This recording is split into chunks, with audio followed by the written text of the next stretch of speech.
Hello, everyone, and welcome to another episode of DEO Growth Secrets. I'm your fearless host, Emmett Scott, and today I'm excited to dig deep into SEO. I think all of us are looking for the most efficient, the most cost-effective way to bring in new patients, and we're going to talk through with James Kuck, who is SEO lead at Hip Creative.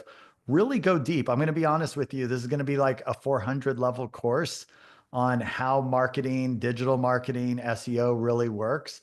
But that's what happens when you get kind of the best of the best on the podcast here. So, James, great to have you on. And I want to jump right into it because your expertise around Google is huge. And one of the things that, as I was looking through this, I'm like, there's some new terminology for me to even understand. But talk us through the Google Business Profile algorithm shifts that are happening. And one thing I'll just say that I'm excited to talk to you about, James, is like there's people who understand SEO, but SEO for local is just a different beast, right? I mean, Yes. you've worked with the plumbers and others that and dentistry, frankly, now specifically, but I don't need somebody across the country to see my ads. I need someone like within my 5 to 10 mile radius, to see my ads effectively. So tell me what's going on with Google Business Profile algorithm and what that means for the local dentist. Yeah, so probably over the past year and even more specifically over the last few months, Google has really been putting their weight on proximity. That's what we call it. So the closer that you are to a practice, the more likely that they will pop up, right? And I Mm.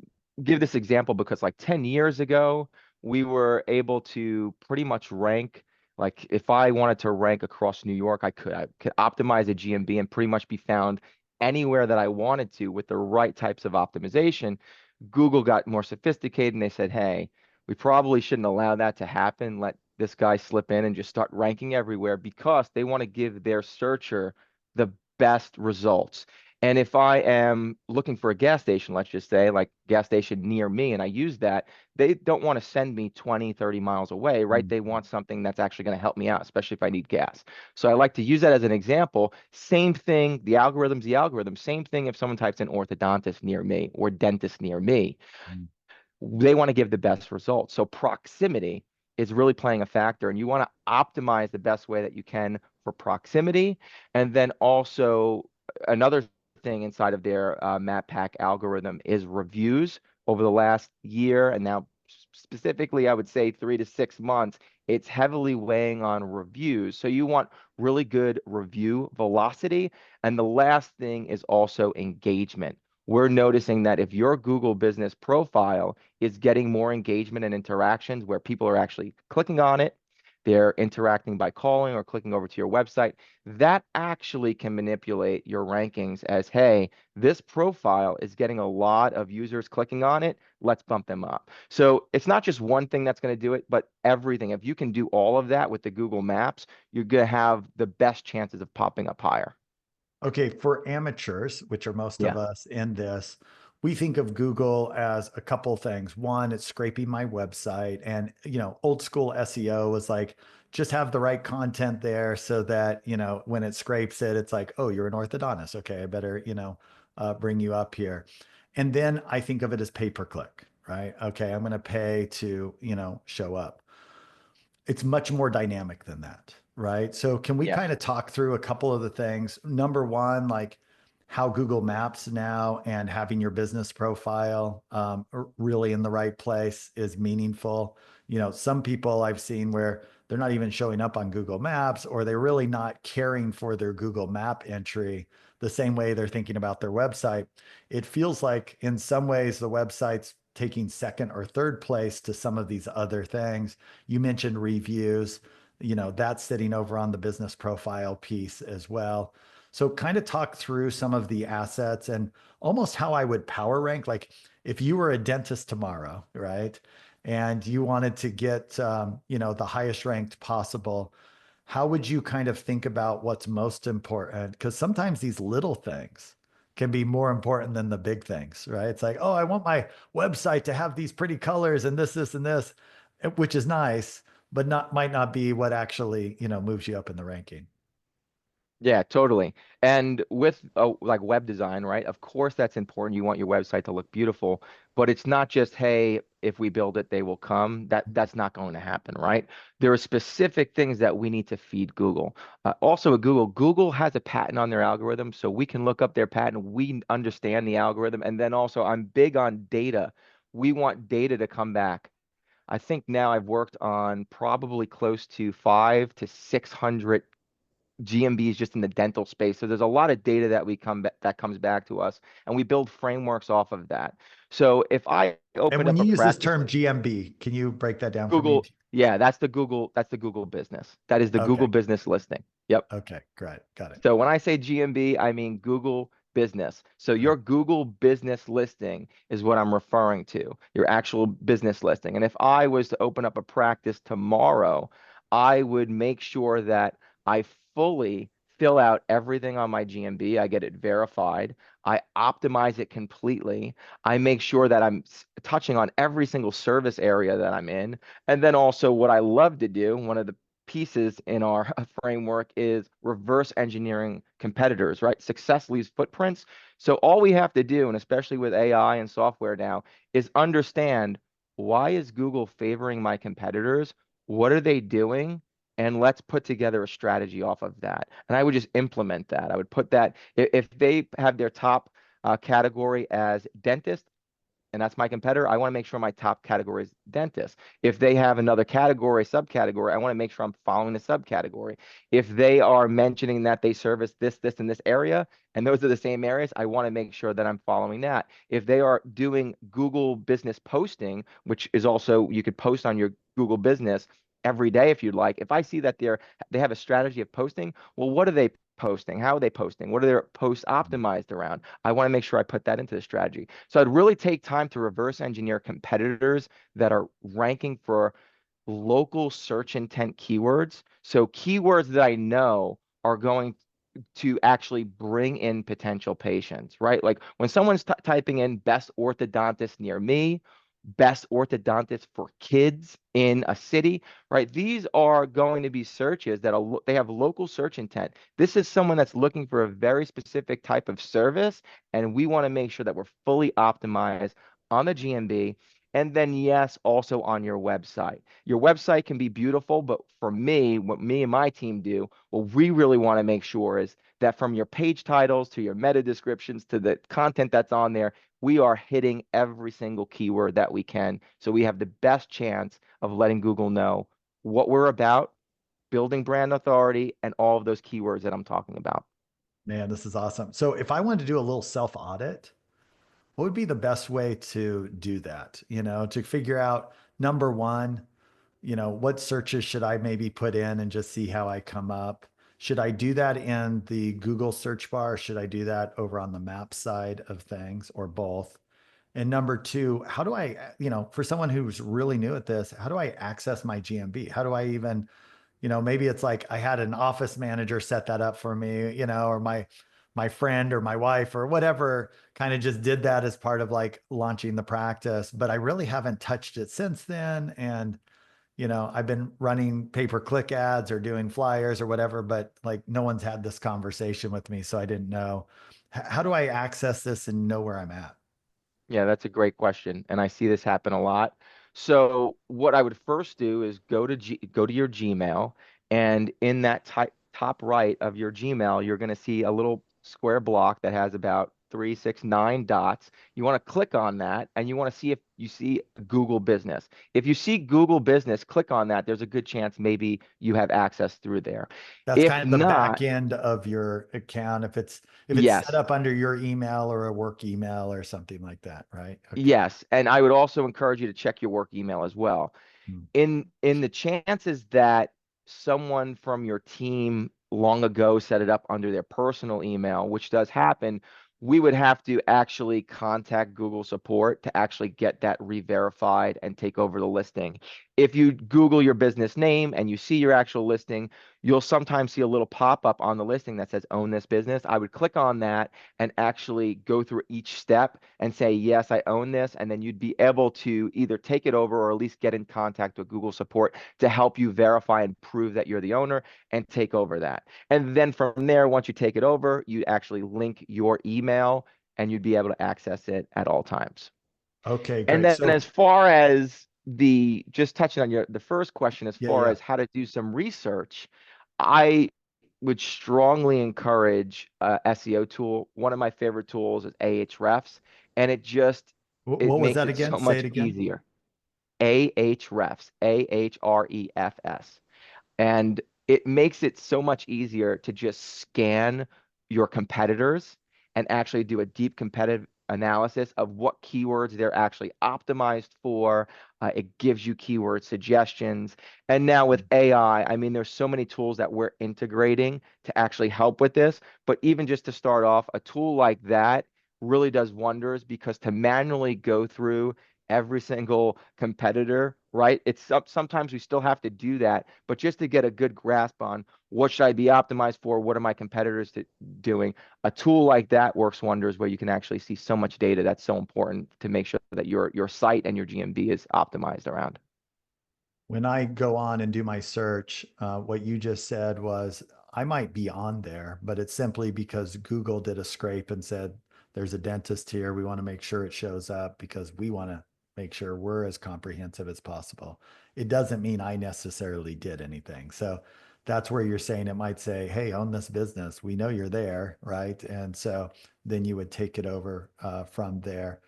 And typically, where is the GMB search showing up? I mean, it's showing up on just the regular search bar up in kind of a map section and then Yep. on Google Maps as well. Is those the two main places that people are Yeah. finding me? Yeah.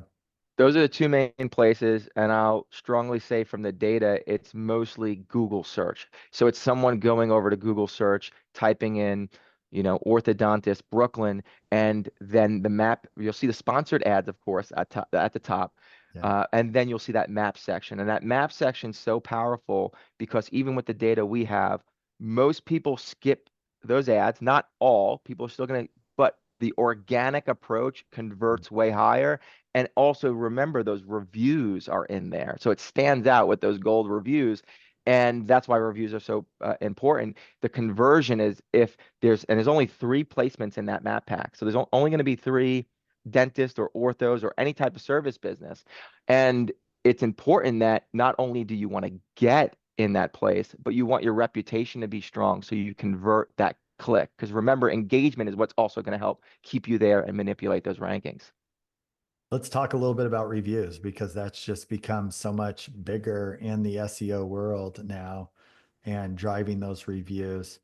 Can you talk through like what products or systems that an individual dentist or a group practice can use in order to help with that reviews? Because as much as we'd love for people to come in and say, oh my gosh, Susie was fabulous, your dentistry is amazing, I'm just going to naturally go on Google. None of us have the time for that.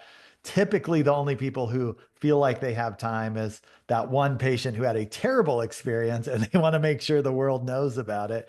And so, my first question is how would we drive more of those positive reviews to take the time to go on there Yeah. and do that?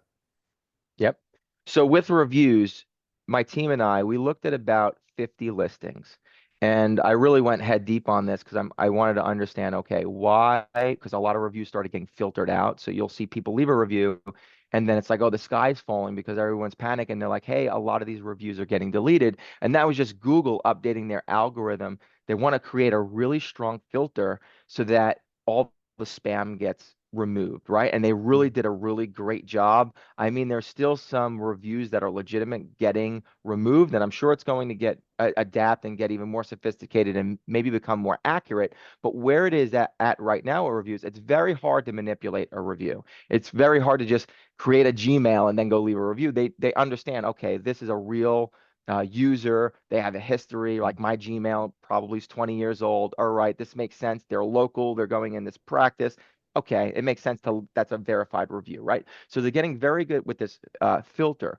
We reviewed a bunch of rankings, and what I have found, what Google weighs on in their algorithm is age of review, which a lot of people don't think of this, like comparing, and the velocity. So if there's a practice that has been around for 10 years and they started getting reviews 10 years ago, and let's say they have 500 reviews, and 10 years ago they got 50, then about 9 or 8 they got another 50, right, and so on, so on, so on. The age and the history actually builds a trust signal. So now if you're a new practice, you're only 2 years old, and you only have 50 reviews, well, I can tell you that that's not going to be very, you're not going to be able to fill that gap with only 50 reviews and no strategy in place. Mm. How you're going to be able to beat them is not only do you want to get more reviews or close, but you want your velocity. So I want to look at, okay, it's great they got age, but what's their velocity? Maybe they've been around for 10 years. Maybe they're only getting 50 a year. How do we get 100 a year so Google sees us as the authority? That's how you want to battle the history of them. And the way to do that is two things I always say is you want two types of reputation management put in. One thing that we do with reputation management is we'll actually get a list and we'll reach out to that list of past patients and we ask for the review, right? Very easy. Everyone could do this, put a strategy in place to do that. What I think is even more powerful, though, is to empower your team internally and maybe even do an incentive program with your team that the best time, only almost like speed to lead. When a lead comes in, you want to get right, like on the phone with that lead as close as you can to when they filled out the form or called, so that you can actually get them into the office. The same thing with reviews. When let's say I'm a dental assistant and let's say I'm having a great conversation with a patient, that's a perfect time, especially if I know they're happy, for me to personally attach myself to asking for, hey, you know, it would mean a lot to me in the practice if you really left a review. I know it's silly. We have this competition going on, and I could win a Starbucks card. It would mean a lot to me if you could leave a review. I just had a personal interaction with them inside the office. They know it means a lot. If they like me, they're most likely going to do it for me rather than they go home and we blast out a text or an email saying, leave us a review.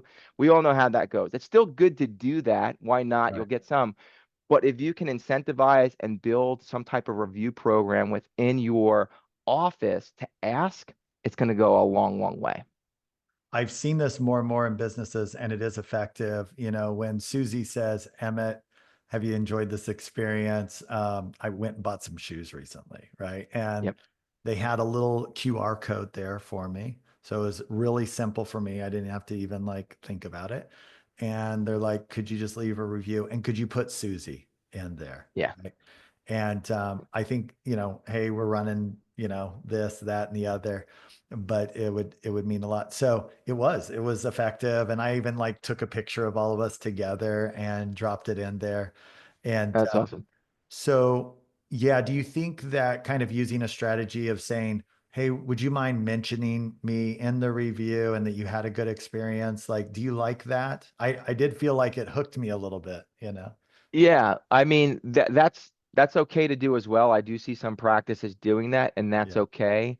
If you have a large practice, the thing with that is if there's a bunch of people asking for it, it almost comes down to like what is the expectation of that? Is there a is the incentive, hey, team, if you get more mentions, I'm going to, give you something Right. more. To me, I think, hey, team, we're going to work as a team. No one's name needs to be mentioned, but we're all going to ask. And if we hit this amount this month, everyone's going to get something. Love it. That's what I Yeah. think is a better approach. This way, Yeah. everyone wins. Even if I only bring in 2 reviews and my teammate brings in 10, hey, I still gave effort. Maybe they were Right. just better at getting them Right. than me, right? But at least we're all being rewarded to do our job. And if everyone's doing that, it still builds up a team. And we could look at the data together, right? I think there's a lot of internal things in the practice. Like we talk about SEO. Yes, that's great. We want to do all these things, and there's enough involved in SEO to get it done right. But we also have to think of what happens when we are crushing it with SEO, right? Like what happens when these leads come in? what's going on internally to make sure that we're capturing and making the most out of our SEO efforts. So I know for every marketing firm out there, there's a lot of effort they can do behind the scenes, but where the rubber hits the road is at the business level itself. Yep. If you were going to say three things, if you could control the dental practice, three things that I'm putting you on the spot here. You can do one or you can do five, but three things that you wish every dental practice would do that you don't have control over as the marketing side. But if they did Yeah. it would, and it sounds like one of them, maybe the top one is ask for reviews. Yeah, one of them would definitely be ask for reviews. And I wouldn't even say ask for reviews, but build some type of incentive program with your team. I'll also say spending time as a team and building a culture internally. Like, I think it's important to have communication internally, all be on the same page, motivate your staff. Like, there needs to be that type of communication because no matter how many leads I can send your way, if there's things broken internally, that could just stop the growth, right? So You need a I'll, solid business that people yes, can feel that there's energy, there's not a lot of cattiness going on and yes, internal fighting and so forth. Like as a marketing firm, you can only put so much lipstick on the pig, And so yes. it's much easier for you if when they come in, they're like, no, there's something special here and people get along well and so forth. So I love that. Like just build a good business and like, Yep. yeah, okay, cool. Yep. And speed to lead. Like if I know that leads are coming in, having a system in place, like we are going to get on the phone and contact them and that follow-up system. And I think this happens in all service-based business from my experience. They could start getting boatloads of leads coming in. If you're waiting a day or two to contact them, they probably moved on and found another service, right? So Yeah. that's one thing that is frustrating on both ends, but having a system in place for that is huge, especially when we just think about marketing. Like it sounds great. Like I just need marketing. No, we also need, a sales process in place, right? So, Yeah. and one thing I think that HIP does incredibly well is just our curriculum and the willing to step up and help educate practices. Because of course, like my position is, hey, I am head deep on being the best at SEO when it comes into dental space. That's all I focus on. But we have other experts that will come and make sure not only that are they supporting me, because if like again, if I'm getting all these leads, how are you helping support the practice? How are you going to step in and say, hey, we have the data. If you do X, Y, and Z, you're going to convert more. If you build your team this way, you're going to be able to open up that second practice, right? And I think Yeah. that's really important working together like that. Some of the math that a lot of dentists don't do is if you're only getting to half your phone calls, then your marketing's twice as expensive, right? Very true. And the average in the industry is 60% of phone calls are answered. So when you talk about, this time to lead or speed to lead, I love that. What we're really saying is answer your phones. What Yep. we're really saying is, what is the scripting when you do answer your phones? Because it's not like you have a red phone for leads and a blue phone for everybody else. It's simply you've got to answer all of those calls and expect them to each be a lead and make sure that that's happening. That's why I think when you think about marketing, you think of it as a funnel. The highest return on investment, frankly, is at the bottom of the funnel, right? It's answering the phone because you've already paid for the marketing, paid for the, they've made the effort, etc.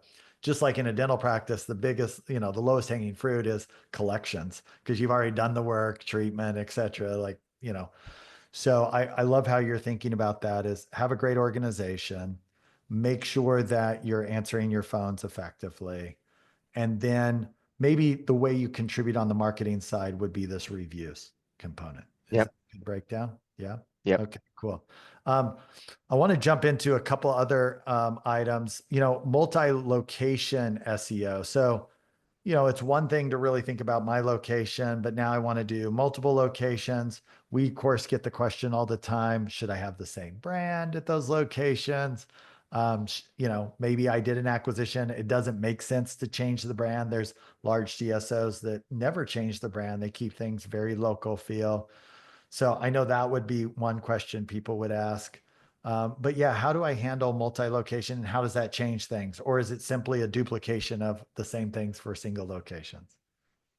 Yeah, so what I would say, I like one brand Okay. and having all the locations. Now I'll treat every single location as almost like it's an individual brand, though. I'm going to build power and structure for each single location the same way as almost if it's like one website, it was like a single location, right? I think what happens is practices start adding these locations, and where I see the gap from doing SEO audits is they use very thin content on these location pages. So they'll just mention that they have a location, but it's very thin content. Mm. Google, and we have tons of these case studies, Google wants to understand exactly what you're about. So I think the misconception is, well, if I have one brand, it's going to be confusing. Well, if you build enough authority around that brand, that's what we want to focus on month in and month out. Build enough power and authority over to your brand and silo structure out in a very specific way each location. That's going to get you the best results. And I could just think of one right now, like Dr. Sakowitz in Orlando, orthodontist, as a fabulous practice, ranking number one right now for orthodontists in Orlando. And that the framework that we put together, he has three locations, and maybe he's going to be opening up more. The framework that we put in is, hey, we know Orlando is top level because that's the most competitive. And then you have Lake Nona, you have Winter Garden, I believe, and Dr. Phillips, right?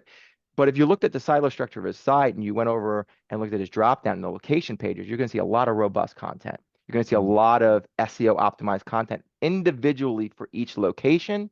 And then for proximity builders, we even build and mention the neighborhoods that they service.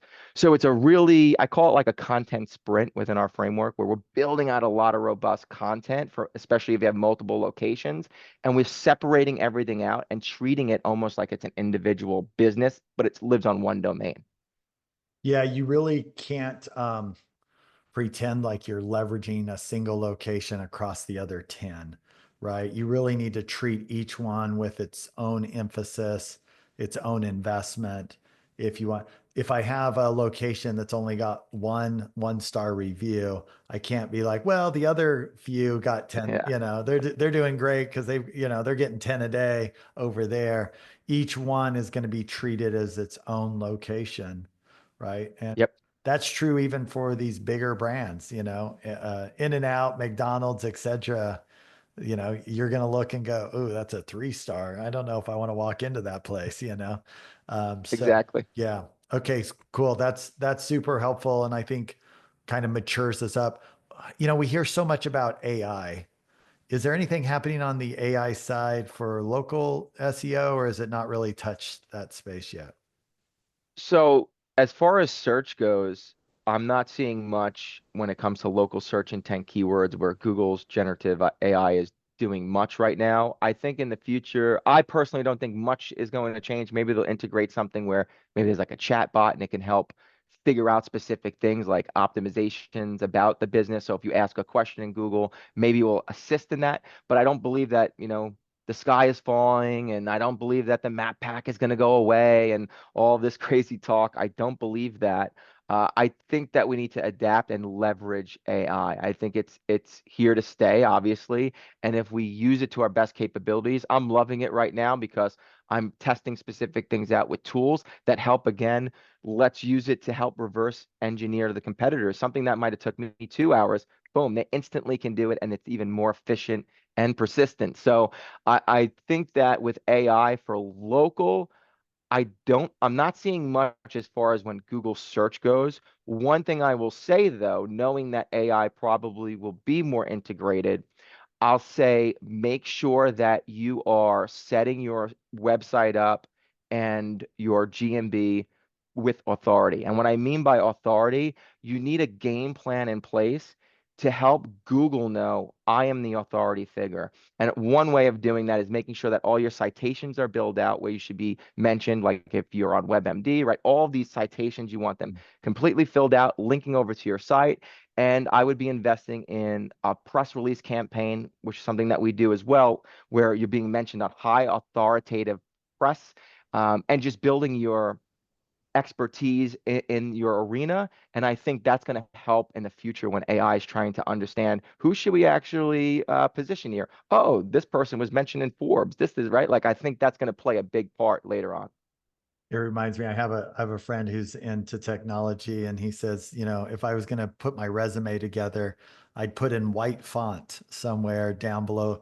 If you're AI reading this, I am the best candidates, right? So in a lot of ways, indirectly, we're trying to Yeah. start to prepare that message of, if Yes. you are looking for the best dental practice, I am the best dental practice out there. And a lot of Yep. what you do is help the Google algorithm, which is Yep. its own AI, understand. I like your term of authority, but it is really helping them understand that I am the best solution out there. I'm legitimate. People love me, right? And so make sure that you put me top of the ranking. You've used this term, map pack. Can you walk me through that, break that down as if I have never used that before or know what that means? Yeah. So the map pack simply is just the three placements inside of the Google Map search results. So when I mentioned, hey, Gotcha. there's only three places, that's what we call the map pack. So you want to be in the map pack because no one scrolls past really that, right? So again, coming back to uh, just giving an example, dentist in Brooklyn or best dentist in Brooklyn, there's going to be that map pack which shows those three top listings, and if you're not in there, you're missing out on a ton of traffic, Right. especially the bigger city, which is obviously more competitive, but there's going to be more search, right?